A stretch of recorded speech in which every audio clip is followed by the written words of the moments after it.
Sacarificação de bagaço de laranja pré-tratado com hidróxido de cálcio usando um coquetel enzimático e ácido clorídrico diluído. Biocombustíveis de segunda ordem são principalmente gerados a partir da biomassa celulósica que é encontrada em resíduos agrícolas e industriais. Nesse trabalho, utilizamos resíduos provindos da indústria do suco de laranja, portanto, o bagaço da laranja. Esse bagaço ele contém aproximadamente 16% de hemicelulose, 28% de celulose e 9% de lignina. A presença principalmente da lignina e da hemicelulose, ela dificulta a hidrólise do polissacarídeo em açúcares fermentáveis. Portanto, o nosso polissacarídeo, que é a celulose, devemos remover a lignina e a hemicelulose. Essa etapa de remoção é denominada de pré-tratamento. Para ela, utilizaremos o hidróxido de cálcio. A próxima etapa, que é a hidrólise ou sacarificação, nada mais é do que a conversão da celulose em açúcares fermentáveis. A hidrólise ela pode ser enzimática ou ácida. Portanto, o objetivo desse trabalho foi estudar a viabilidade da obtenção de açúcares a partir da hidrólise ácida diluída e da hidrólise enzimática, a partir da combinação de celulase e xilanase, como enzimas. Como procedimento, inicialmente fizemos o corte da casca da laranja, depois a secamos e moemos.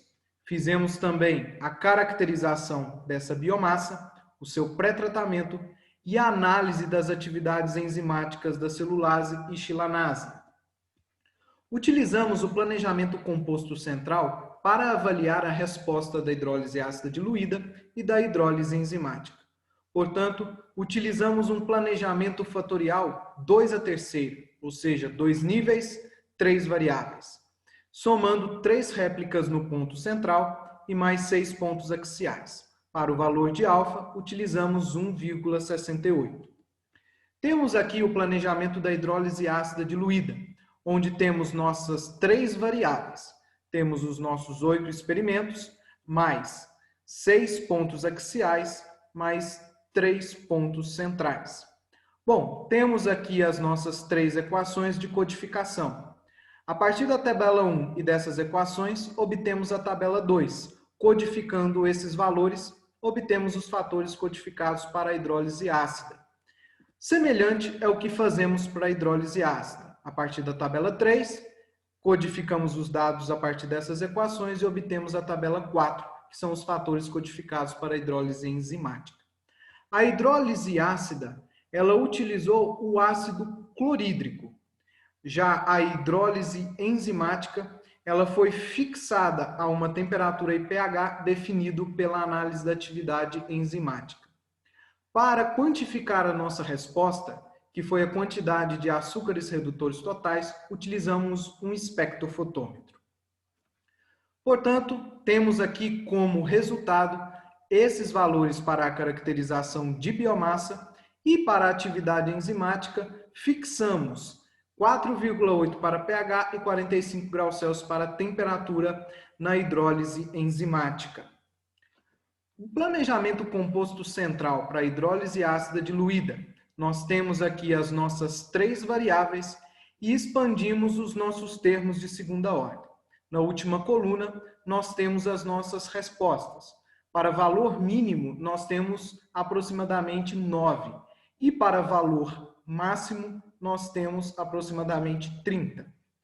Fazemos a regressão para esses valores e em vermelho observamos que o valor de P delas foi inferior a 0,05, portanto pouco significativas. Fazemos novamente a regressão para o modelo reduzido e observamos que todos os valores de P foram inferiores a 0,05, portanto significativos. Com um R quadrado de 96%, obtemos essa equação reduzida para os valores respostas de açúcares. E a partir dessa equação reduzida, nós construímos as nossas superfícies de resposta e os nossos gráficos de contorno. Observamos primeiro em uma comparação da temperatura com a concentração de ácido que quanto maior o valor da temperatura, maior é a nossa resposta. Já comparando o tempo com a concentração de ácido, vemos que o tempo não influencia tanto na nossa resposta. Já valores intermediários da concentração de ácido apresentam bons níveis de resposta. Comparando o tempo e a temperatura, fica claro que o tempo não tem grande significância. Já a temperatura, quanto maior for o valor dela, maior é a nossa resposta, como podemos observar aqui no nosso gráfico de contorno. Maior valor de temperatura, maior nível de resposta, maior concentração de açúcar.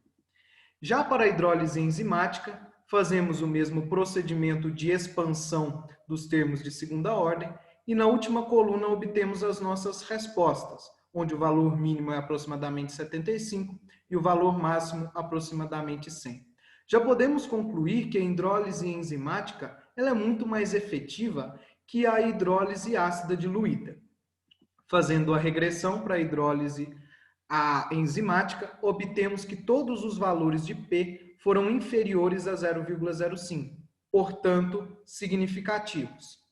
Com um R² de 98%, obtemos a equação reduzida para nossa resposta açúcares. A partir daquela equação reduzida, nós também construímos as superfícies de resposta e os gráficos de contorno.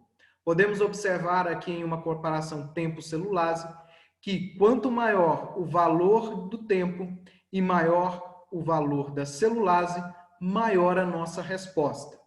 Já comparando o tempo com a chilanase, maiores valores de ambos e menores valores de ambos, nós obtemos altos níveis de resposta.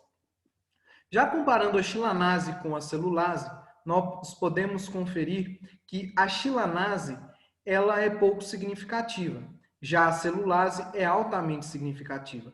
Quanto maior o valor de celulase, maior o nível de açúcares. Portanto, maior nível de celulase, maior nível de resposta. Concluímos, portanto, que a hidrólise enzimática é muito mais efetiva que a hidrólise ácida diluída. Dentro da hidrólise enzimática, nós podemos considerar que quanto maior o tempo e principalmente maior a concentração de celulase, maior é o nível de resposta. Temos que salientar que é necessário novos estudos em diferentes condições, pois não conseguimos hidrolisar totalmente o substrato. Nossa referência, muito obrigado.